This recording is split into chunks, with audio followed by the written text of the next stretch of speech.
Carla Zambelli, isolada, julgada, condenada, pobre. Eu peço que você não me abandone. Zambelli Reborn. Nem o mito tem dó. Carla Zambelli tirou a batata da gente. Ela sente o bolsonarismo na pele.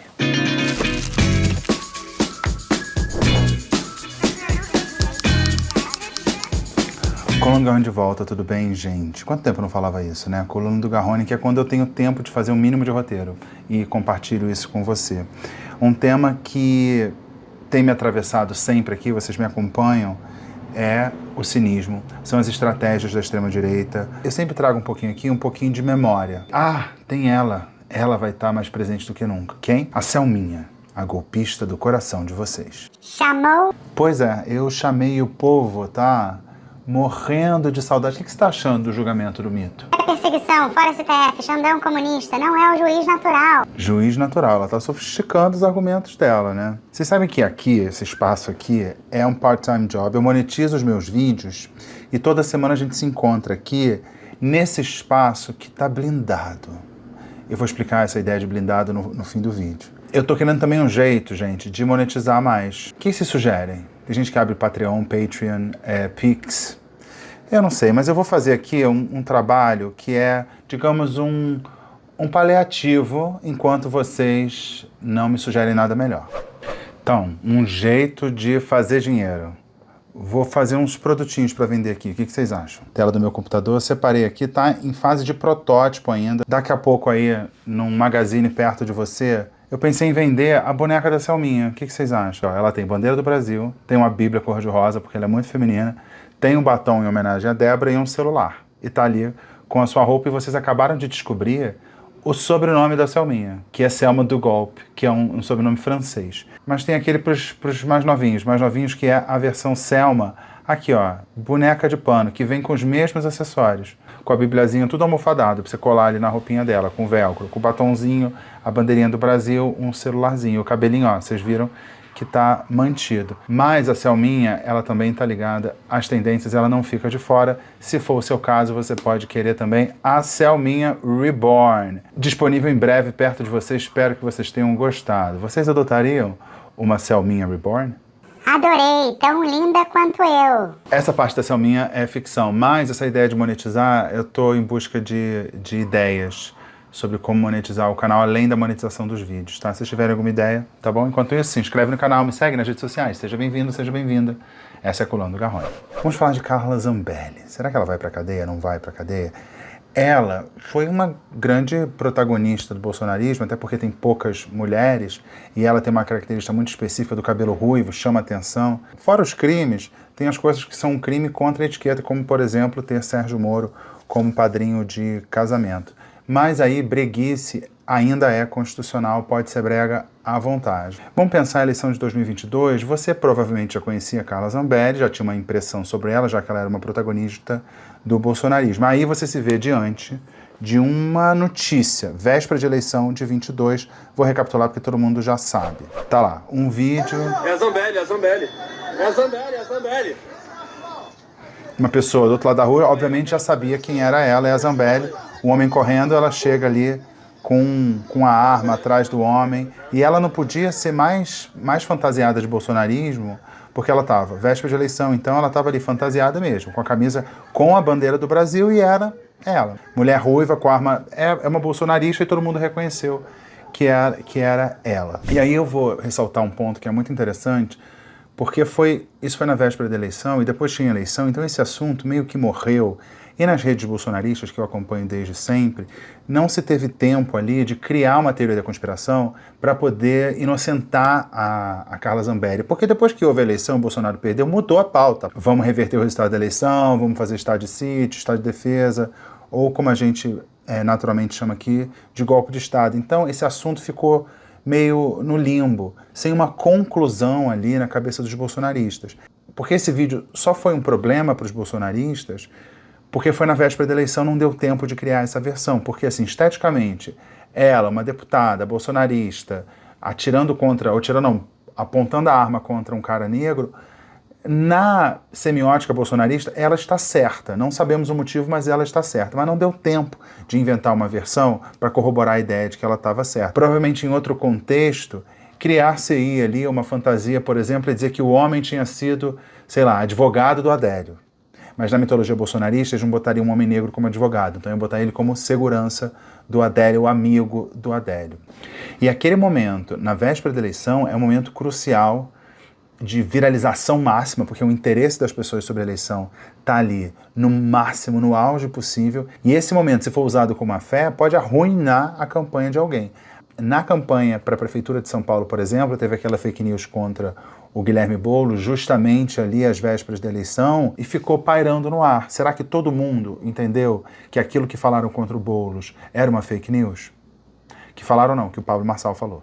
E aí você pensa, depois dessa cena, dela ter apontado a arma contra o homem negro às vésperas da eleição, uma cena tanto quanto assustadora, ela se descolou do bolsonarismo? A resposta é não, ela manteve o protagonismo dela, inclusive na campanha pró-golpe.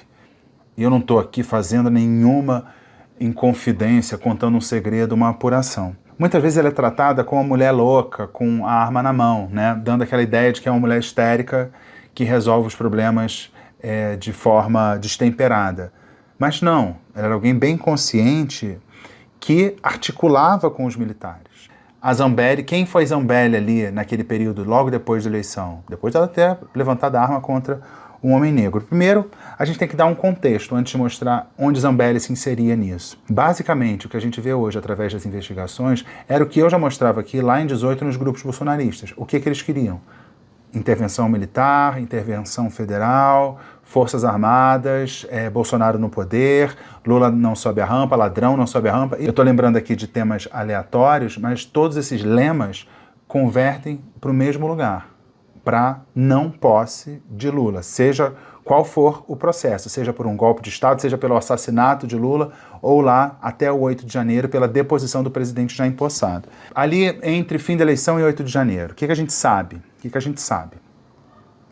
Que o general Braga Neto, hoje preso, participou de grupos ali em que ele aprovava memes de difamação contra colegas generais. Sabemos do plano para matar autoridades, plano impresso dentro do Palácio do Planalto.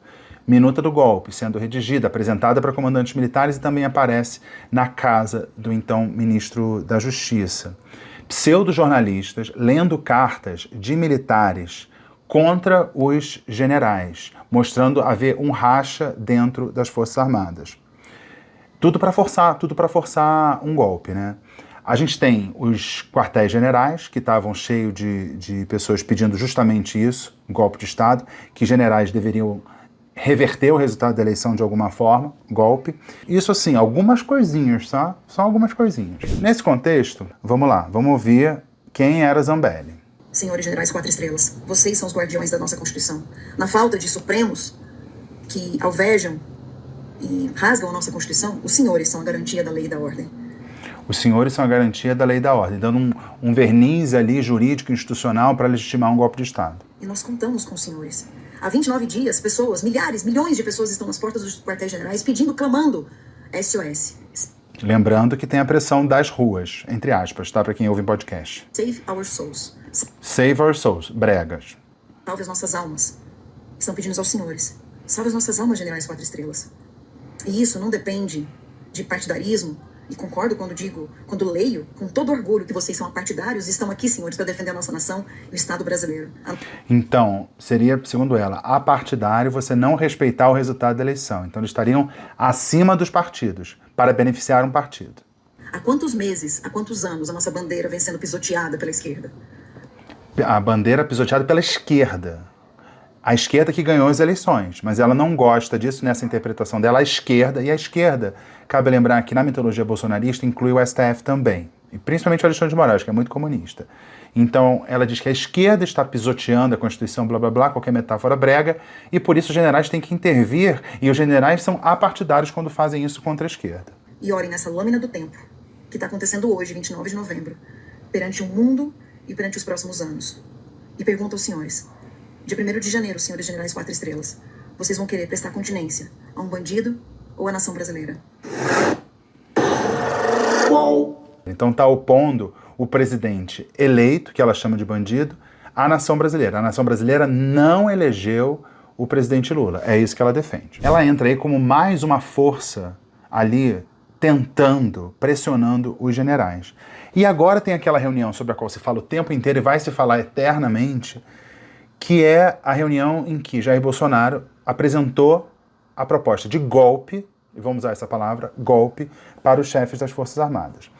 No depoimento ao Supremo Tribunal Federal, o comandante do Exército deu uma mudada de tom, tentando dar uma amenizada, e aí eu acho importante fazer um corte aqui, para a gente pensar como algo que a gente interpretou como gravíssimo, que é o 8 de janeiro, por exemplo, já se vai suavizando depois de um tempo, vai se distanciando do fato histórico, e aquilo vai parecendo menos importante. O general, que na Polícia Federal disse que ameaçou dar prisão, voz de prisão contra o presidente, já no Supremo Tribunal Federal, passado um tempo, já tem discussão de anistia no Congresso, não é bem assim, é velhinha com Bíblia, ele deu uma suavizada e não foi tão rígido. Mas,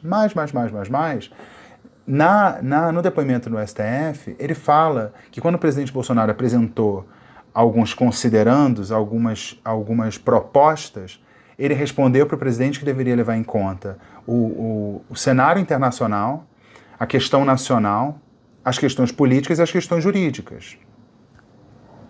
Por que o presidente precisaria rever alguma coisa pensando no cenário internacional, por exemplo, se aquilo estivesse dentro da legalidade? O presidente Bolsonaro, de certa forma, já assumiu esse golpe, só está dando outro nome. Ele chama de estado de defesa e estado de sítio. Só que a gente sempre tem que lembrar que depois daquela reunião, só tinha duas opções. Ou os militares iam sair de lá para poder dar o golpe, ou iam voltar para casa, para a caserna, para o quartel, o que fosse. Aquela reunião foi decidido algo. E segundo o que a gente entendeu agora, o comandante do Exército e o comandante da Aeronáutica decidiram não ir. Se dependesse do chefe de Estado, teríamos ido. Então eles impediram isso. Se eles tivessem dito sim, o golpe teria sido concretizado muito provavelmente. Não sei se vocês têm paciência, eu imagino que não, para assistir um pouco da audiência do Supremo Tribunal Federal, e eu estava ouvindo um relato do ministro Alexandre de Moraes, havia uma sincronicidade entre essas reuniões em que iria se pedir ao apoio dos chefes das Forças Armadas e ações já em curso, ações que já estavam em curso, organizadas, aparentemente, sem a ciência desses comandantes das Forças Armadas, ou pelo menos sem a ciência do comandante do Exército e o comandante da Força Aérea. O ok dos generais ia só ser a legitimação para um plano que já estava pronto e em curso. E na leitura ali dos trechos da peça do ministro, ele mostra como aquilo foi suspenso, e há uma sincronicidade ali na agenda. Isso é muito interessante, que mostra os vínculos entre os núcleos, porque essa divisão de núcleos é uma coisa para organizar, porque não é os próprios participantes da organização criminosa não fizeram um organograma dividindo a sua organização criminosa. O que a gente entende é que havia uma pressão sob o comandante do Exército, principalmente, porque é a maior força, por baixo, por meio das tropas e também por meio das pessoas nas ruas, e também de cima, do próprio presidente, e aí a gente viu o vídeo da Carla Zambelli. Aquela chancela do comandante do Exército, pelo que a gente entende no que eu ouvi na leitura do ministro Alexandre de Moraes, era só o verniz institucional de alguma coisa que já estava pronta. E quando você faz um plano desse, mostra que você, no caso, você, Bolsonaro, o governo Bolsonaro, aquelas pessoas, quebraram a hierarquia. Você não pode, você, comandante em chefe das Forças Armadas, não se comunica com a base das Forças Armadas, você se comunica com o comandante das Forças Armadas. É dele a autoridade para comandar a tropa. Se você cortar caminho e desautorizar um comandante, é algo que vai contra o que é mais precioso nas Forças Armadas, que é a subordinação e obediência. Havia ali um estímulo à desobediência. Uma coisa que todo mundo sabia. Se a gente sabe aqui, a gente está sabendo porque documentos vazaram, imagina nos grupos de zap das pessoas, não pessoas que estavam necessariamente participando disso, mas pessoas ali que orbitavam, obviamente sabiam. A gente sabia desse clima tenso, pelas poucas informações que a gente tinha na época, aquela ideia do o Braga Neto vem a público e fala, fiquem aí, estamos com vocês, aguardem. o general Heleno falava ladrão sob a rampa, não, tinha alguma coisa acontecendo. A gente sabe que tinha alguma coisa acontecendo. Imagina quem estava ali por dentro. Então, essa cultura de que um subordinado pode contrariar o seu superior nas Forças Armadas, tá lá. Ou pelo menos houve episódios claros em que isso aconteceu. E só não foi até o fim por motivos que estamos tentando entender. Foi por causa da consciência do comandante do Exército? Tenta-se construir a ideia que sim, eu realmente não sei. Tá, não me perdi. Vamos falar de Zambelli. Então teve esse caso da Zambelli aí correndo atrás do homem com a arma. Isso na véspera da eleição. Só que uma semana antes da eleição, teve outro episódio. Não sei se você se lembra, o Roberto Jefferson foi preso e foi lá e atirou contra a multidão. Na época eu estava ali começando meu trabalho na CNN em Portugal e foi um dos temas, eu tive que explicar há um mês da eleição, tiroteio, e no meio, eu ainda falei do padre Kelman, que estava lá, que não é Kelman, eu não sei o nome dele, mas na entrada ao vivo eu falei padre Kelvin, e foi. E depois eu nem me toquei. Mas eu queria, todo mundo está focando muito na Zambelli, eu queria dar uma focada no Roberto Jefferson, para a gente comparar esses casos que têm algumas similaridades. Vamos dar uma olhada. Parece, se eu fosse arriscar, diria que não afetaria a campanha de Jair Bolsonaro. Mas agora, dizer que ele não é aliado de Roberto Jefferson é tudo menos verdade, né? E lembrando que antes de ele condenar Roberto Jefferson, chamando de bandido, ele destacou o seu ministro da Justiça para ir à região. Segundo um deputado federal aliado de Bolsonaro, ele foi para mediar, para proteger Roberto Jefferson de uma ação interpretada como autoritária do Supremo Tribunal Federal. Mas, diante do ataque de Roberto Jefferson com metralhadoras, 20 tiros de metralhadoras e também as granadas, dois valores do bolsonarismo estavam ali em choque. O valor, o que ele chama de liberdade para desrespeitar a decisão judicial, por exemplo, e o ataque aos policiais. Entre os dois, o presidente Bolsonaro ficou com o segundo e passou a condenar Roberto Jefferson. E não podemos esquecer do padre Kelvin, o candidato padre, que era um aliado de Bolsonaro no debate e que lia perguntas dadas pela campanha de Jair Bolsonaro. Ou seja, o PTB de Roberto Jefferson, que já foi um partido trabalhista, hoje é um partido da extrema-direita brasileira e tem muitos assuntos ali que são comuns de Jair Bolsonaro, como, por exemplo, os ataques ao Supremo Tribunal Federal. Ele atirou contra policiais, que é um público ali caro do presidente Bolsonaro. Esse parece ter sido o único pecadilho de Roberto Jefferson, o único momento em que ele fugiu da cartilha do bolsonarismo. Mas, fora isso, ele é um bolsonarista de carteirinha, ele é da extrema-direita recentemente, porque já foi religado de Lula da Silva e denunciou o esquema do mensalão, que foi condenado pelo esquema do mensalão 7 anos de prisão. Corta, isso aí foi 2022, ali na véspera da eleição, teve esse episódio de Roberto Jefferson, uma semana depois, eleição na véspera, o caso da Carla Zambelli. Corta 2025, Bolsonaro chega à conclusão que o que fez ele perder a eleição, afinal? A fraude nas urnas. Pois é, Selminha, segundo o próprio mito, não. Ué... 24 de março de 2025. Olha só. Ajudou. Agora, aquela imagem, da forma que foi usada, a Carla Zambelli perseguindo o cara lá. Aquilo é muito forte. Teve gente, olha, o Bolsonaro defendeu o armamento. Aí o pessoal, mesmo que não votou no Lula, anulou o voto. As pessoas chegaram à conclusão só na véspera da eleição de 2022 que o Bolsonaro defende o armamento. Tava bem desinformadinha. A gente perdeu. São Paulo estava bem aqui, Antônio. A gente estava com 20 pontos. Quase 2 milhões, né? E aí o que acontece? Ela tirou o mandato da gente. Ela tirou o mandato da gente. Você quer 5 pontos, quer dizer, a sua diferença é de 20 para 10 pontos. Que pesquisa é essa, né? É uma crença em pesquisa muito seletiva. É quando a pesquisa dá o que você quer, você inventa uma pesquisa, a pessoa acredita. Então a Carla Zambelli tirou o mandato da gente. Isso é uma avaliação dele em março de 2023.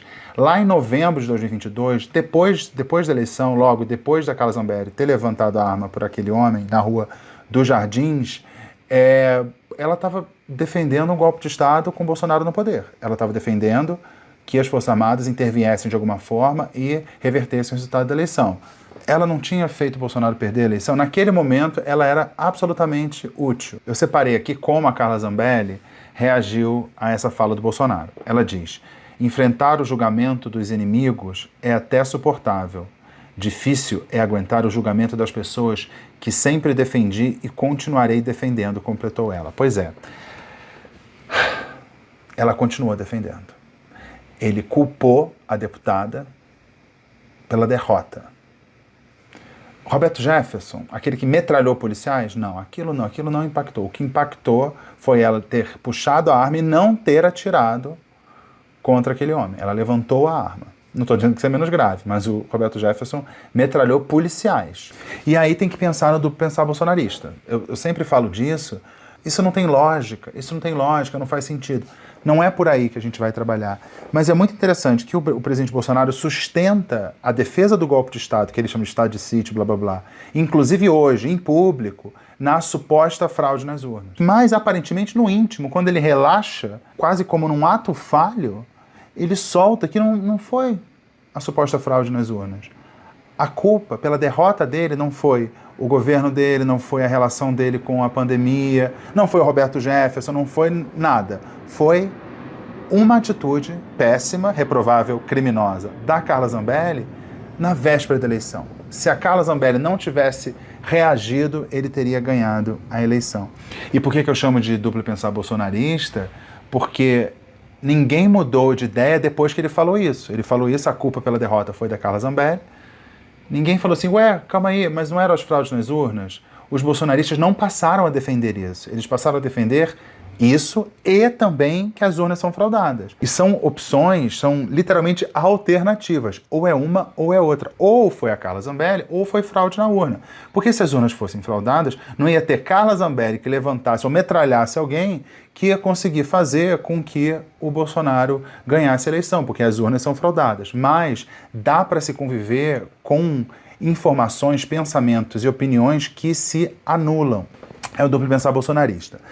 Passado tudo isso, né, essa mágoa que eles têm aí, que eles vão ter que resolver de alguma forma, ela foi condenada, não por esse caso aí, pelo qual ela ficou mais célebre, né, porque a gente vive numa sociedade da imagem, e esse caso pelo qual ela foi condenada não tem uma imagem assim marcante, que foi a condenação pela invasão do sistema do Conselho Nacional de Justiça, publicando ali, pedindo para publicar, ela foi condenada como mandante, por isso com uma pena mais gravosa, por ter contratado, e aí tem comprovante de pagamento do escritório dela, o gabinete dela para o Delgatti, o hacker de Araraquara, o hacker da Lava Jato, para implementar ali uma sentença no sistema do Conselho Nacional de Justiça com a prisão do Alexandre de Moraes, pedida por ele mesmo.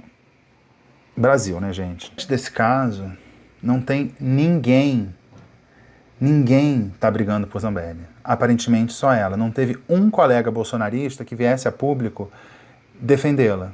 Ela tem que resolver os BO dela. E aí o que ela faz? Publicou um vídeo naquela estética blogueirinha arrependida, uma fala muito mansa, bem diferente daquela que ela fez para os generais, convocando os generais 4 estrelas, porque a esquerda está pisando na bandeira, rasgando a Constituição, eles têm que, segundo a Constituição... É outro tom, é o vídeo aqui, vamos para minha tela, Renatinho, da blogueirinha arrependida.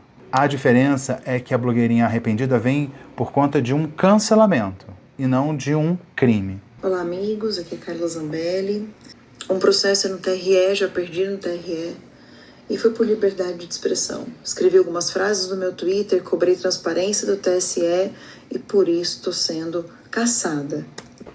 Liberdade de expressão. E aí são vários dos processos que ela responde, nesse vídeo ela vai reclamar muito de que não tem dinheiro para isso. Mas quando ela fala em liberdade de expressão, vamos prestar atenção no que ela chama de liberdade de expressão. Há 2 processos criminais, os quais acho que vocês já sabem, da questão da arma, que era legal. Era legal, mas estava suspenso o uso de arma em véspera de eleição. Isso já estava decidido. E que eu só saquei após um tiro.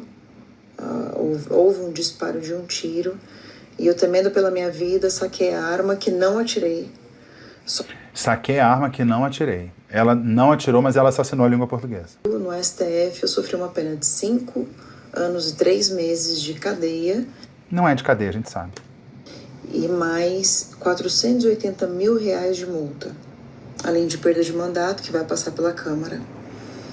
O 3º processo criminal é um processo em que dizem que eu fui a pessoa que mandei um hacker invadir o CNJ. Ele ficou como corréu e eu como ré, mandante do crime. A única prova que existe, a palavra dele contra a minha. Não é, tem pagamento. Palavra de uma pessoa que mudou 6 vezes os seus depoimentos e que já foi chamado como mentiroso contumaz pela Polícia Federal, não por mim, pela Polícia Federal. Então ele é um mentiroso contumaz. Quando é que ele começou a ser mentiroso contumaz? Né? Ele é o hacker da Lava Jato, né? Expôs as mensagens trocadas entre o Ministério Público e a Justiça na Lava Jato. Depois disso, ele foi abordado pela Carla Zambelli e foi levado, segundo as investigações, para o Palácio da Alvorada, encontrar com o presidente, e para o Ministério da Defesa. Usou até máscara para ninguém ver. Então o hacker da Lava Jato, o hacker de Araraquara, esse mitômano, uma pessoa horrorosa, você decide botá-lo em contato direto com o presidente da República, promover essa reunião. Essa pessoa que é uma pessoa tão abjeta. Além disso, eu tenho pelo menos 20 processos no TSE por fake news. Por exemplo, a última que eu tomei um processo de 44 mil, que eu paguei semana passada, e para isso meu pai teve que vender o carro dele para me ajudar. 44 mil reais por ter dito que na época de Lula e Dilma a gente houve e poderia haver novos roubos de aposentados do INSS. Acredite se quiser, já transitou em julgado e virou fake news, sendo que nós estamos vivendo um roubo bilionário histórico no INSS dos aposentados. Olha isso. Suponhamos que isso que ela falou seja verdade, tá? Que ela denunciou o esquema. Só que ela não denunciou o esquema. O que ela tem, o que a justiça tem, é que os vídeos que ela publicou diziam que ia ter desconto de 30% a 40% nos contra-cheques das pessoas para arcar com supostos rombos que teriam sido causados por Lula e PT. 30% a 40% de desconto. E ela diz que aquilo ali foi quase uma antevisão. Um esquema que começou no governo Bolsonaro, pelo que a gente sabe, e continuou no governo Lula. Esse é um ponto muito importante, assim, nesse caso, nesse momento, a Zambelli, mas pensar nisso como um fenômeno. Ela fez uma denúncia que envolvia ali desconto de contra-cheque, uma fake news de que se Lula ganhasse ia descontar até 40% no contra-cheque dos aposentados. Aí ela fala, não é fake news, você vê agora o que está acontecendo com o INSS? São informações completamente diferentes. Ela denunciou uma coisa que envolvia INSS e aposentado. Outra coisa completamente diferente e errada envolvendo o INSS e aposentados. Logo, eu não poderia ter sido punida por fake news porque foi descoberto um esquema no INSS. Um esquema que ela não denunciou. Ela inventou alguma coisa sobre o INSS e depois, 3 anos depois, acontece, ou 12 anos e pouco depois, acontece alguma coisa no INSS, ela fala, eu não poderia ter sido condenada por fake news porque eu falei um negócio lá no passado que tinha um negócio a ver com desconto de não sei o que de INSS. Esse é o raciocínio. Como ninguém se aprofunda nos detalhes, quando ela fala, eu falei de INSS e aposentado. De fato, você falou uma mentira. Quando eu disse na campanha, aí era fake news. O nome disso é anacronismo. Anacronismo. Se você acusa alguém de matar alguém e a pessoa não matou e ela vem matar anos depois, você não pode ser perdoado por aquela calúnia. Porque naquele momento que você falou era calúnia. Assim como esse tipo de processo, tem vários outros. E cada um dá uma multa de 30 mil, mais honorários advocatícios, mais multa para o PT e etc. Isso gera uma multa entre 44 e 45 mil reais. Não tá fácil minha situação, eu vivo do meu salário de deputada, que não é baixo, mas que com essa quantidade de multas fica impossível. Eu tenho pensado em várias formas de negócio, inclusive uma devo lançar daqui 40 dias, mas enquanto isso eu preciso levantar recursos para poder pagar as multas do TSE, para poder já começar a pagar essas 2 multas. Se você pode com R$1, então faz um Pix de R$1. Se você pode com mais, eu te peço então que você coloque um pouco mais. Se você concorda que essa luta é uma luta que eu vivi pelo Brasil, que eu vivo pelo Brasil, mesmo não concordando com uma atitude ou outra, com o fato de eu ter sacado a arma, mas concorda que 15 anos e 3 meses de prisão é muito tempo, eu peço que você me ajude. No meu caso, 15 anos e 3 meses, 1 ano e 3 meses a mais do que Débora. Por ter feito o meu trabalho. Por ter feito o meu trabalho. por ter falado o que eu devo falar, por ter falado o que eu devo falar. Teve uma coisa que ela falou durante a campanha pela qual ela foi processada, que ela publicou vídeo que dizia que o QR Code do título de eleitor digital, ser lido, contabilizaria voto para o então candidato Lula da Silva. Você lê o QR Code e dá voto pro Lula. Falei, gente. É a liberdade de expressão. E porque um hacker resolveu se vingar de algo da direita. É vingança do hacker de Araraquara contra ela. E usando eu como exemplo para isso. E infelizmente eu já contava, né, com uma perseguição política também. Eu peço que você não me abandone. Muito obrigada pelo seu apoio. Um grande abraço. Então, quem quiser doar aí o Pix para Carla Zambelli. Então, ela fez pelo Brasil, tá? Eu fico pensando, se o caso dela, dessa inserção dos dados falsos, documento falso no CNJ, tivesse sido apensado, reunido ali com um processo do golpe envolvendo Bolsonaro e companhia. Afinal, é a mesma coisa. É a mesma coisa. Eu não sei exatamente como se vincula, porque os processos estão separados. Um documento desse, assinado por Alexandre de Moraes, ok, nada a ver, pedindo a prisão dele, poderia ser o verniz que alguém poderia dar uma desculpa, que tinha ali, como estava cumprindo um mandado de prisão, o Alexandre de Moraes reagiu, e aí foi alguém, legítima defesa, e quando eu vi, mas o documento, não estava valendo, eu não sabia, foi legítimo. Tudo é possível, não sabemos exatamente por que alguém fez isso, não tá muito claro. Mas se tivesse junto com o processo todo do golpe, a galera ia estar defendendo ela.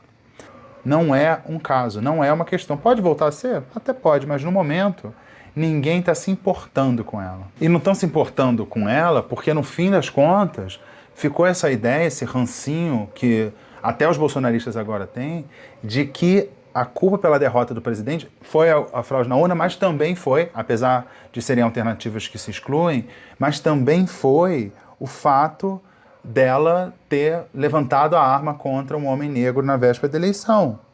Eles foram convencidos pelo presidente Bolsonaro, que tem esse fetiche, a gente sabe, por roliços fuzis. Então, não encamparam a briga dela, não subiram hashtag, não é prioridade nos grupos, ninguém está pedindo pix para ela, não citam o nome dela, ninguém não pedem para ela subir no trio, ninguém menciona ela nos trios de manifestações bolsonaristas. Ainda assim, ela não rompeu, não alfinetou, não insinuou que pode contar alguma coisa. Apesar do desprezo, ela segue na seita. Porque se ela sair, qual é o público dela? O público dela é alguma coisa que sobra, que o Bolsonaro deixa sobrar para ela dentro desse cercadinho da extrema-direita. Não tem vida pós-bolsonarismo. A gente vê o caso da Joyce Hasselman, que era amiga dela. O caso do Dória, que fez o Bolsodória, depois ele insinuou ali querer vacinar as pessoas, ou coisa louca, foi jogado de lado. Teve o próprio Alexandre Frota, que tinha aquela coisa meio estética de antissistema e tal, virou vereador de uma cidade pequena. O Amoedo, você lembra do Amoedo, que era à direita, limpinho e tal, foi absolutamente expulso no Novo, e que o Novo foi engolfado pelo bolsonarismo. Ela sentiu que está sozinha, mas está caindo quieta, não cai atirando, e está pedindo a vaquinha. Essa vaquinha, de certa forma, vai ser um termômetro da popularidade dela, né? Vamos ver quantas pessoas se dispõem a doar dinheiro para ela. E o Bolsonaro também continua fazendo a sua vaquinha, menina, arrecadando dinheiro para sustentar, coitada, a família que está exilada, entre aspas, nos Estados Unidos.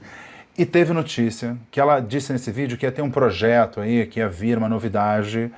Eu acho que furaram, ela estava guardando esse segredo, mas a imprensa, né, quer saber desses detalhes maravilhosos, decadentes com certeza, que ela vai lançar um perfume e também cosméticos, tá? Além do Pix. O perfume que, segundo ela usa há anos. Então eu não sei exatamente se ela já tinha a própria fórmula, se ela vai plagiar uma fórmula já existente, né? Para quem quer dar golpe de Estado, plagiar uma fórmula de perfume, tranquilo, não sabemos ainda. Porque ela precisa capitalizar para pagar a multa. Precisa capitalizar. Aí o que eu pensei? Uma sugestão aqui. Ela podia seguir os passos de Selminha. Minha irmã ruiva. A versão ruiva, porém igualmente golpista.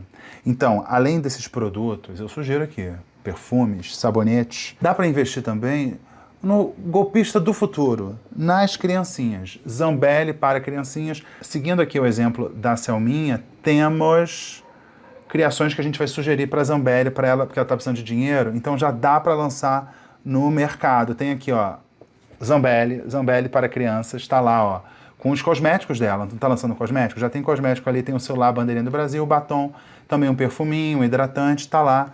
Zambelli para as crianças. Tem também Zambelli Baby, que é aquela Zambelli feita de pano, ali você veria um crochêzinho, com seu típico cabelo ruivo. E, claro, ela não foge das trends, porque ela está sempre ligada nas trends, que é a Zambelli Reborn. E ela pode investir esse dinheiro enquanto estiver na cadeia. Se ela conseguir montar uma equipe legal, um ADM legal das contas dela, alguém que administra essa lojinha, ela consegue lançar esses produtos aqui, e para quando ela sair da cadeia, que ela fala, eu vou ficar 15 anos. Não vai. Não vai ter progressão de pena, vai ter saidinha, não sei nem que pé tá isso, porque o Congresso não tinha suspendido a saidinha, eles eram super a favor de suspender a saidinha. Será que são? Será que são ainda? Mas aí tem umas 3 opções aí de Zambelli, tudo montadinho, tudo bonitinho. Quando ela for para o confinamento, digo para a prisão, os ADMs dela podem sair vendendo bonequinha da Zambelli e ela vai capitalizando, vai ficar lá na cadeia pensando. Aí pode ser alguma série de Black Mirror, né? Você tem ali uma ex-deputada condenada por hackear o sistema do Conselho Nacional de Justiça, está na cadeia pensando como será a sua vingança e como a vingança será bancada, financiada com o dinheiro de cosméticos, batons, perfumes e também com a venda de bonequinhas. Zambelli Kids, Zambelli Baby e Zambelli Reborn. Tem trouxa para tudo, vai ter gente querendo criar uma Zambelli Reborn. Ai, ficou igualzinho, gente. Isso aqui foi inteligência artificial, tá, gente? Mas ficou, ó, Zambelli Reborn. E tem uma coisa que não sei se vocês viram, fala dela aqui, já antevendo, perspicaz que é, uma possível prisão. Ela vem argumentando que está com um probleminha de saúde mental, está cavando uma prisão domiciliar. Saúde mental de detento virou, menina, uma prioridade dos bolsonaristas. Eu sei disso, então já estou antevendo, estou indo na frente de Carla Zambelli, enquanto ela está reclamando que pode não aguentar numa prisão, eu já estou pensando no mercado que está aí. Porque esse tema da saúde mental vai entrar na pauta dos bolsonaristas. Aí temos que ter um produto para eles já na prateleira, para quando começar você já ter produzido, que vai ser feito na China, obviamente, até importar dá um puta trabalho, mas já está aqui desenhado o produto. Eu estava pensando só qual seria a frase que eu botaria. Bandido bom é bandido são. Não, tá meio, tá bom, são, não rima, tá ruim. Golpista assim, bandido não. Eles não vão admitir que são golpistas. Saúde mental carcerária. Saúde mental carcerária. Não, acho que não... Saúde, não cabe na boca. Preso são, mente sã. Ficou aí um pouco filosófico, eu acho. Uma coisa meio esquerdista maconhista. Então, acho que não. Então, eu acabei optando por um lema que é bastante claro, inteligível, piegas cafona, claro, senão não seria bolsonarismo, e com notas de cinismo. E em breve, num magazine perto de você, tem aqui na minha tela isso aqui, que é Selminha, já antevendo um mercado de bolsonaristas que estão preocupados com a saúde mental e vão lançar este lema: Patriota Feliz. É breguinha, mas com bolsonarista vai funcionar. Patriota Feliz, com uma roupinha ali de presidiário, bem patriótico, com a Bíblia, a bandeira do Brasil, um batom para lembrar a Débora e ali um celular. E a Selminha está vendendo essa versão dela, já antevendo a preocupação dos bolsonaristas com a saúde mental. Quem diria? Ai, Coluna do Garrone ficou longa, hein? Tive um tempinho a mais e consegui fazer um mínimo de roteiro para vocês. Para encerrar, eu falei que essa coluna é blindada, eu queria explicar esse conceito de coluna blindada, porque esse aqui é um part-time job, isso aqui é um dia da minha semana. O resto da minha semana não está aqui, então isso aqui é um dia de investimento da minha semana. Porque eu tenho uma imagem a zelar, E é mais ou menos isso, né? Porque eu sou o meu produto, eu sou a minha consciência também, eu não tenho jurídica, eu não tenho um conselho editorial, tudo que eu falo aqui é da minha cabeça com a minha responsabilidade. Eu trabalho, onde eu trabalho, com pessoas que acompanham o que eu produzo e acham que eu posso acrescentar. Eu trabalho na CNN por causa disso, porque eu sou porque eu faço um jornalismo sério. Mais do que fazer um jornalismo sério, eu consigo fazer um jornalismo sério, e eu consigo fazer um jornalismo sério usando todos os recursos que eu uso aqui de bom humor. Mas o compromisso com a informação é o mesmo, seja aqui, seja na CNN. Nesse momento aqui que eu estou gravando, que vocês estão vendo, eu não sei que dia é hoje, porque eu me perco, eu não sei exatamente que ano é hoje mesmo. Eu vou ter ido, acabei de ir, vou fazer uma participação que eu estou fazendo com alguma frequência no Jornal da Cultura, com total liberdade. Ninguém nunca me disse o que fazer, o que falar, como falar. Uma liberdade total, que eu conquistei porque eu conquistei. Tem mais de 20 anos de carreira e tudo mais, então eu conquistei esse espaço. E eu posso falar o que eu penso, porque eu não conseguiria fazer diferente, sabe? Me pergunta, por exemplo, como é que você fica tão tranquilo quando você entra ao vivo? Eu não estou exatamente tranquilo, na verdade eu estou oposto de tranquilo, que minha cabeça está aqui. Eu geralmente não sei o que vão me perguntar. E tudo pode acontecer também no sentido de erro técnico, posso não ouvir, posso entrar errado, posso atropelar alguém. Tem toda uma complicação técnica que impede que eu esteja tranquilo. Eu nunca estou tranquilo. Eu aparento uma certa tranquilidade, mas não estou. É até um pouco estressante, mas é gostoso. Tem um estresse, eu comparo muito com saltar de paraquedas, coisa que eu não faço. Mas a ideia de que você não vai ter chão e você tem que resolver aquilo de alguma forma é um pouco do ao vivo. A ideia de que onde é que eu vou terminar essa frase que eu acabei de começar. Isso é um pouco tenso e é gostoso. É disso que eu gosto, é desse jogo cênico, de bater papo, de encaixar ideia. É isso que eu gosto. Se eu tivesse que defender uma ideia que não é minha, eu não ia conseguir me concentrar em ouvir a pergunta que está sendo feita. Eu ia estar preocupado em responder o que alguém quer que eu responda. E aqui é minha consciência. Você pode não gostar, mas eu estou tranquilo com a minha consciência. O que eu penso aqui é o que eu penso em todos os lugares. Eu vou mudar a forma, vou usar gravata, não vou usar gravata. Uma analogia com a questão da sexualidade. Se eu tivesse algum receio de alguém achar que por acaso eu poderia um dia na vida ser gay, eu ia ficar uma coisa muito tensa, eu ia ficar preocupado assim, será que eu estou falando? Vou impostar a voz. Eu não estou preocupado com isso. Se a pessoa quiser achar que eu sou gay, ela acha. Se ela quiser ter certeza que eu sou gay, ela tem. Se ela achar que é uma mentira minha, que eu não sou gay, pode pensar. Eu não estou preocupado com isso. Ninguém pode me denunciar por ser gay. A mesma coisa serve para a minha tranquilidade aqui. Eu não estou defendendo nenhum partido político, eu não ganho dinheiro de ninguém que paga para eu pensar alguma coisa diferente do que eu falo. Ou falar alguma coisa diferente do que eu penso, melhor dizendo.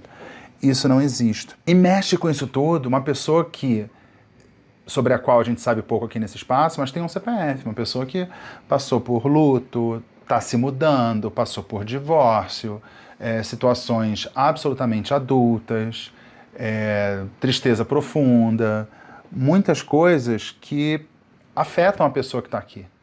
Né? E vai ter mais mudança. Agora eu pretendo me mudar. Inevitavelmente, como essa é a minha casa, vai mudar o cenário. Espero que para melhor. Eu estou buscando um cenário melhor. Quero melhorar o canal, porque eu tenho um cuidado. E tudo isso misturado, ainda tem a Selminha. Essa coluna é minha! Minha propriedade. Segurança jurídica, Selminha. O povo me quer no poder! Eu vou encerrar essa coluna antes que tenha um golpe de Estado na coluna do Garrone, tá bom? No finalzinho vai ter uma participação minha na CNN Portugal, tá bom? Coluna do Garrone fica por aqui. Um beijo, tchau. Até a próxima.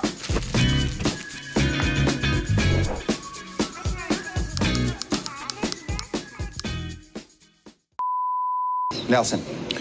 Olha, Pedro, eu acho muito interessante a gente estar discutindo populismo, que é um software bem latino-americano que está instalado no nosso hardware aqui há quase 100 anos. E há esse interesse, tanto dos Estados Unidos quanto você me pergunta agora, sobre o populismo. Vale dizer, quando a gente fala de populismo, é claro que a gente lembra muito de Jair Bolsonaro por causa da sua governação, mas ao longo da história recente da América Latina, o populismo é ambidestro, né? Tem ali o populismo de esquerda e o populismo de direita. O populismo de Jair Bolsonaro não está morto e agora ele acaba se institucionalizando. Muitos partidos dentro do Congresso Nacional acabam apoiando Jair Bolsonaro e não veem ali nele uma ameaça à democracia. A gente tem hoje o julgamento sobre o golpe, continua. Hoje tem audiência, por exemplo, sobre aqueles que não são tão importantes, digamos assim. Eram os mais operacionais dentro do esquema de golpe, os militares de patente ali mediana. E há um apoio dentro do Congresso, inclusive uma defesa da anistia. E quando a gente fala de populismo, a gente tem uma ideia ideia bem latino-americana de um estabelecimento de uma ligação entre um líder carismático e as massas e o povo. Só que quando a gente fala de povo, não é exatamente o povo. Eu dou um exemplo de 2 semanas atrás, Pedro. Houve uma manifestação aqui em Brasília. Jair Bolsonaro convocou seus apoiantes ou seus adeptos. Eu gostei muito dessa ideia de usar o termo adepto para falar dos apoiantes de líderes populistas. E ele conseguiu convocar 4 mil pessoas. E ele disse que aquilo ali, 4 mil pessoas, eram o povo. É bom a gente lembrar também, como destacar, como eu já falei, desse caráter tanto de direita ou de esquerda do populismo. Eu vou lembrar do populismo mais claro que a gente tem na América Latina hoje, que é da Venezuela, né? Maduro herdou o regime de Hugo Chávez. E ele tem os inimigos, como Costa Ribas falava, sempre tem inimigos. No caso da Venezuela, o inimigo é o imperialismo americano, as oligarquias. No caso do extremismo de direita, do populismo de direita, a gente tem inimigos que são o comunismo, uma definição muito elástica de comunismo, a elite intelectual, as universidades, por exemplo, as elites políticas e as instituições. E a gente vê aqui no extremo, nesse ódio às instituições, o ataque às urnas eletrônicas. Para o populismo de direita, para a extrema-direita brasileira, a eleição que vale é aquela ali de pessoas que saem às ruas para apoiar o seu líder, não as eleições institucionalizadas no Brasil através das urnas eletrônicas. Mas eu queria também terminar aqui, Pedro, com um alerta para a gente ter um cuidado para não generalizar, porque essa acusação de que uma medida populista é muito usado, por exemplo, aqui no Brasil, pelas elites econômicas contra qualquer medida que vá atender ali as necessidades daqueles mais marginalizados, os mais pobres. Por exemplo, com algum tipo de assistência social. Taxa isso, rotula-se isso de populismo. Uma visão que pode ser caracterizada como um olhar elitista ou antipobre. Nem toda medida a favor dos pobres e a favor dos marginalizados é uma medida populista. E vale dizer, Pedro, tanto de esquerda quanto de direita, o populismo odeia, sabe o quê? Nós aqui, da imprensa, né? Até a próxima, Nelson. Abraço.